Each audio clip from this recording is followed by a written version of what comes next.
Welcome to 100 TV. Telangana రాష్ట్రంలో రాజకీయాలకి కొదవలేదు. అలాగే రాజకీయ విమర్శలకు కానీ ప్రతి విమర్శలకు కానీ రాజకీయాల కంటే కూడా వేడెక్కే మాటలు మాట్లాడడంలో కూడా ఏమాత్రం తీసిపోదు.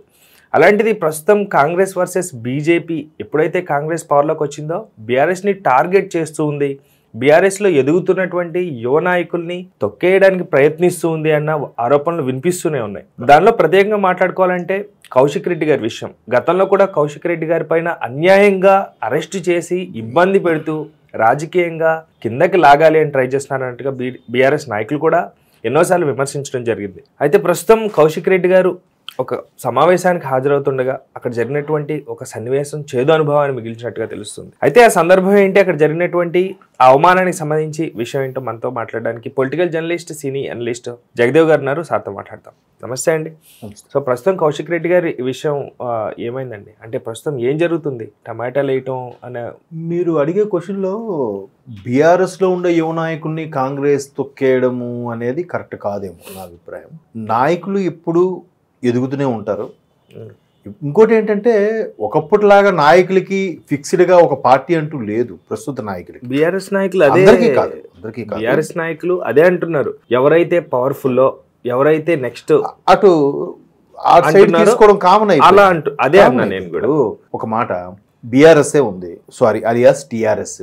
మరి టీఆర్ఎస్ పెట్టినప్పుడు టీఆర్ఎస్లోకి వచ్చిన నాయకులు ఎవరండి? కాంగ్రెస్ అప్పటి టీడీపీ నుంచి వచ్చిన నాయకులేగా. ఇప్పుడు వైసీపీ ఉంది, వైసీపీలో కూడా ఎవరండి? ఒకప్పుడు కాంగ్రెస్ టీడీపీలో ఉన్న నాయకులేగా.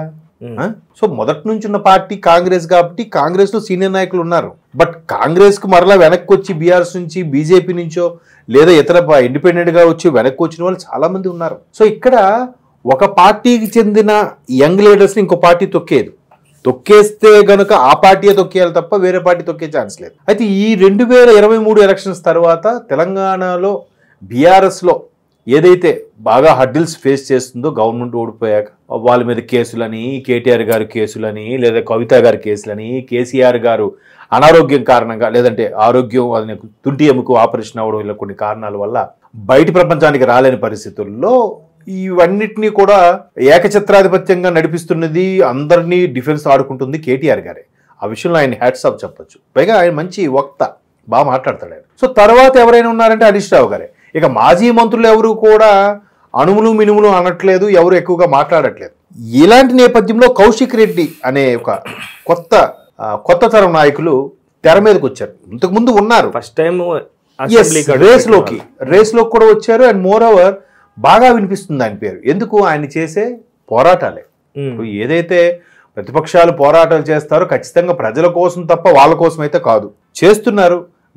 ఇంకోటి ఏంటంటే ప్రతిపక్షాల పని ఎలా ఉంటుందంటే, అది ఎవరున్నాయి, ఇప్పుడు బీఆర్ఎస్ ఉన్నప్పుడు కాంగ్రెస్ ప్రతిపక్షంగా ఉంది, కాంగ్రెస్ ఉన్నప్పుడు బీఆర్ఎస్ ప్రతిపక్షంగా ఉంటుంది. ఇలాంటి నేపథ్యంలో ప్రభుత్వం ఎంత బాగా చేసినా తెల్లకాయతం అంతా వదిలేసి ఆ మచ్చను ఒక్కడే పట్టుకోవడం అనేది ఆనవాయితీగా నడుస్తుంది. ఇది ఇక గడిచిన ఈ సంవత్సర కాలంలో ఆల్మోస్ట్ 1 year, మొన్న 24 డిసెంబర్కి రేవంత్ రెడ్డి గారు పీఠం అధిరోహించి 1 year అయింది. 1 year 1 month అయింది. సో ఈ 1 year 1 monthలో కాంగ్రెస్కి కొన్ని చేదు అనుభవాలు ఎదురయ్యాయి. బికాజ్ ఆఫ్ హైడ్రా కానీ లేదా మూసి పరివాహక ప్రాంతం ప్రక్షాళన కానీ, ఈ 2 విషయాల్లో తప్ప మిగతా ఎక్కడ కూడా కాంగ్రెస్కి ఇబ్బందికర పరిస్థితులు అయితే రాలేదు. ఇకపోతే రుణమాఫీ అంటారా, పూర్తి స్థాయిలో చేయకపోయినా విడతల వారీగా చేసుకుంటూ వస్తున్నారు. ఆ సూపర్ 6 ఏవైతే ఉన్నాయో అవి ఒక్కొక్కటిగా ఇంప్లిమెంట్ చేస్తున్నారు. బస్సు మహిళలకు ఫ్రీ అనేది తీసుకొచ్చారు. దాంతో కొన్ని లక్షల కుటుంబాలు లబ్ధి చేకూరుతుంది. అంటే ఎక్కడికైనా వెళ్ళాలంటే ఛార్జీ ఉందా లేదా, 10 రూపాయల 20 రూపాయల చూసుకోవాల్సిన పరిస్థితి లేదు. తెలంగాణ వ్యాప్తంగా కూడా వాళ్ళు ప్రయాణించడానికి అనువుగా ఉంటుంది. అలాంటి కొన్ని ఇంప్లిమెంటేషన్స్ బాగానే చేసింది. ఏదైతే హైడ్రా ఇదైందో కాస్త అక్కడక్కడ వ్యతిరేకత కూడా వినిపిస్తుంది కాంగ్రెస్కి. అయితే ఇప్పుడు దాన్ని బీఆర్ఎస్ క్యాష్ చేసుకునే పనిలో ఉంది. చేసుకోవాలి కూడా ఆబ్వియస్లీ.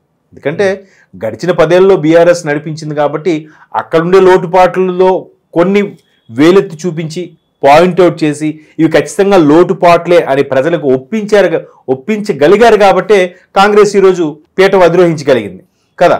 ఒకవేళ లేదు బీఆర్ఎస్ అలాంటి తప్పులే చేయలేదు, ఏం పొరపాటు జరగలేదు అనుకునేలాగా ఉంటే మరలా 3వ సారి కూడా బీఆర్ఎస్ వచ్చేదేమో. బట్ బీఆర్ఎస్ రాలేకపోయిందంటే ఎంతో కొంత బీఆర్ఎస్ కూడా వ్యతిరేక ఉన్నట్టేగా. సో కాంగ్రెస్ వచ్చింది మరలా బీఆర్ఎస్ వాళ్ళు పట్టు సాధించాలి.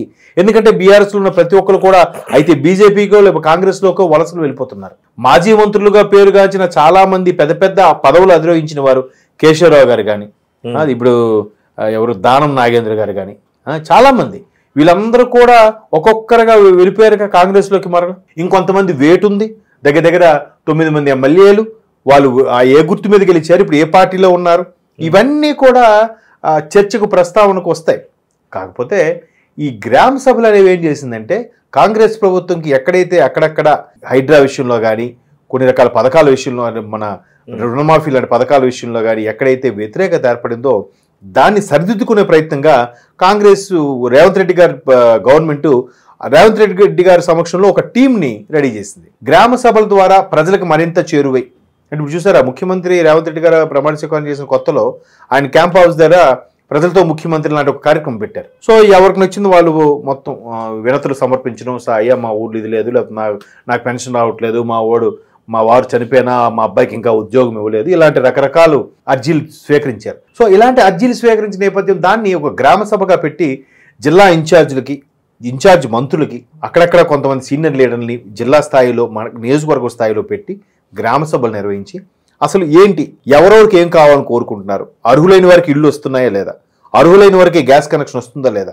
అని ప్రతిదీ చర్చ అడిగి తెలుసుకొని ఇంటికి ఎవరికైతే ఇల్లు శాంక్షన్ అయిందో అక్కడ వాళ్ళకి పెట్టి ఫోటోలు తీసి కూడా ఒకే ఇంట్లో మొన్న ఏం జరిగిందంట, ఒకే ఇంట్లో భర్తకి భార్యకి కొడుకి ముగ్గురికి వచ్చాయి ఇల్లు. సో అప్పుడు ఏం చేశారు, ఇక్కడ భార్యకి వచ్చిన ఇంటి ఫోటోని అమ్మ నువ్వేనా ఇంటి యజమానురాలివి, నేనేనండి, మీ వారు ఎక్కడ, ఇదిగోటి మీ అబ్బాయి ఇది ఫోటో. ఇంకో దగ్గరికి వెళ్ళేసరికి వాళ్ళ అబ్బాయి కూడా ఇల్లు వచ్చింది కదా, అక్కడ మళ్ళీ బాబు మీ అమ్మ నానంటే వీళ్ళిద్దరే. అరే ఒకే ఇంట్లో ముగ్గురికి ఎలా ఇస్తారు, కరెక్ట్ కాదు కదా. ఆ మిగతా రెండు వేరే వాళ్ళకి అర్హులైన వాళ్ళకి ఇస్తే వాళ్ళు హ్యాపీగా ఫీల్ అవుతారుగా. అలాంటి ఉద్దేశంలో ఈ గ్రామ సభలు నిర్వహించి ముందుకు తీసుకెళ్లిన నేపథ్యంలో ఈ రోజు సభకి కౌశిక్ రెడ్డి గారు వెళ్ళడం, ఖచ్చితంగా ప్రతిపక్షాలు వచ్చి గవర్నమెంట్ నిర్వహిస్తున్న సభకి ప్రతిపక్ష వాళ్ళు వెళ్తే ఖచ్చితంగా రభస అనేది జరుగుతుంది. మా సభలు సమావేశాలకి మీరు వచ్చి మీ పెత్తనం ఏంటి అన్నట్టుగా కాంగ్రెస్ వాళ్ళు గోల్ చేయడం, దాన్ని కౌశిక్ రెడ్డి గారు కొద్దిగా సీరియస్గా మాట్లాడుతున్నాం, మీరు సైలెంట్గా ఉండాలి కదా అన్నట్టుగా కొంచెం ఆ అర్థం వచ్చేలాగా మాట్లాడడం. వెంటనే గవర్నమెంట్ మాది కదా, మీరు మమ్మల్ని ఏం చేసేది, అసలు మా గవర్నమెంట్ గ్రామ సభలు మీరు రావడం ఏంటి, మీ పెత్తనం ఏంటి. మరి లోకల్గా ఉండే ఎమ్మెల్యే వస్తారు, పిలవాలి, యాక్చువల్గా పిలకపోయినా వస్తారు, అధికారి ప్రతినిధి. సో అలాంటి వాటిలో ఖచ్చితంగా రభస జరుగుతుంది. ఎవరు గవర్నమెంట్ ఉన్నప్పుడు వాళ్ళు మేమే తోపు అన్నట్టు ఫీల్ అవుతారు. పదవులు శాశ్వతం కాదు, గవర్నమెంట్లు శాశ్వతం కాదు, అది కొద్దిగా సమయం పాటిస్తే అందరికీ మంచిది. సో ఆ సందర్భంలో ఆయన కొద్ది గట్టిగా మాట్లాడేసరికి వీళ్ళు తట్టుకోలేక టమాటాలు విసిరారు. వెంటనే కాంగ్రెస్ బీఆర్ఎస్ నాయకులు కూడా మా నాయకుడి మీదే చేస్తావు అన్నట్టుగా వీళ్ళు కుర్చీలతో ఎగబడ్డారు. సర్వసాధారణం, మీరు జనరల్గా దాని మీద చాలా జోక్స్ కూడా వస్తాయి కదా. అసెంబ్లీ మొన్న ఎవడో జోక్ పెట్టాడు, ఎప్పుడో పాతదేలేండి, క్లాస్ రూమ్కి మాస్టర్ వచ్చేసరికి పిల్లలంతా అల్లరిగా ఉంటారనమాట. వెంటనే మాస్టర్ ఏరా ఈ మధ్యకాలం మీరు అసెంబ్లీ సమావేశాలు చూసారా, ఎంత అల్లరి చేస్తున్నారని అడుగుతాడు మాస్టర్ పిల్లలు. అంటే అలాగా జోకుగా కూడా మారిపోయింది రాజకీయ నేపథ్యం అంటే. కాబట్టి ఆ పరంగా జరిగిన గొడవ అది సంభవం. మొత్తం మీద చూస్తే కౌశిక్ రెడ్డి గారికి అయితే మంచి మైలేజ్, ఆయన నేము బాగా వినిపిస్తుందిగా. మళ్ళీ నెక్స్ట్ జనరేషన్ నాయకులు ఒకరు మంచిగా తెర మీదకి వచ్చారు కూడా బీఆర్ఎస్కి plus point. Right, thank you sir, thank you so much, thank you viewers, bye.